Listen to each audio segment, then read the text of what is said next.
Cooper Plug out na sa All-Star Weekend dahil sa foot sprain. Ayon kay Clutch Points reporter Brett Siegel, sumailalim sa MRI si Plug at doon nakita ang sprain sa kanyang kaliwang paa. Dahil dito hindi lang siya makakaliban sa susunod na game ng Mavericks, kundi hindi rin siya makakasali sa Rising Star event ngayong weekend sa Los Angeles. Malaking kawalan nito lalo na si Plug ang isa sa pinaka-exciting na young stars ng liga ngayon. Bago pa man tumungtong sa NBA, itinuturing na siyang elite prospect mula sa dominanting stint niya sa Duke. Naging number 1 overall pick siya noong 2025 NBA draft at napunta sa Dallas Mavericks bilang bagong muka ng franchise kapalit ni Luka. Sa simula ng season, medyo nag-a-adjust pa siya at may ilang critics pa nga na agad nagtatanong kung bas ba siya. Pero mabilis niyang tinatahimik ang lahat at nag-step up ang laro niya. Naging consistent at ngayon ay isa na siyang frontrunner para sa Rookie of the Year. Tulad ng inaasahan bago pa magsimula ang season. Kaya naman malaking disappointment para sa Mavericks fans ang injury na ito. Lalo na tinaabangan sana ang performance niya sa Rising Star game. Pero sa mas malaking picture, tila hindi naman nagmamadali ang Dallas. Ayon sa team,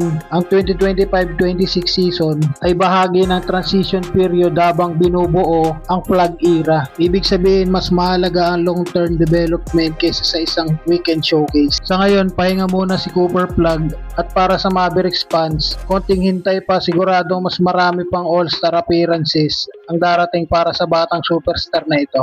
Sa ibang balita, winave na ng San Antonio Spurs si Jeremy Sohan, ang dating number 9 overall pick noong 2022 draft. Ayon sa reports, sinusubukan ng Spurs na i-trade si Sohan bago ang trade deadline. Ilang teams tulad ng New York Knicks, Bulls at Phoenix Suns ang nagpakita ng interes. Pero nang hindi natuloy ang trade bago ang deadline, napilitan ng Spurs na i-shape ang plano at nauwi ito sa buyout at release. Noong nakaraang season, starter pa si Sohan sa 23 games pero ngayong season, 12.8 minutes per game na lang sa 28 games ang average niya. Mas lalong bumaba ang role niya nang umangat ang rookie wing na si Carter Bryant na tuluyang kumuha ng spot niya sa rotation. Sa madaling salita, nawala ang consistent role niya sa sistema ng Spurs. Malinaw ang Spurs nakapokus sa pag-build around kay Victor Wembanyama at sa mga young players na maswak sa spacing at ball movement system nila. Si Sohan ay versatile defender pero offensively hindi siya consistent shooter. At sa modern NBA, mahalaga ang spacing lalo na kapag may dominant big man katulad ni Wemby. Posibleng nakita ng Spurs na hindi siya long-term fit sa bagong direksyon ng team. Si Sohan ay pending restricted free agent. Ibig sabihin, kung hindi siya parte ng long-term plan, mas mabuting i-release na siya kaysa mag-commit ng panibagong kontrata. Ngayon, malaya siyang pumili ng bagong team. At ayon sa reports, maraming interested teams. Sa tamang sistema, pwede maging defensive stopper,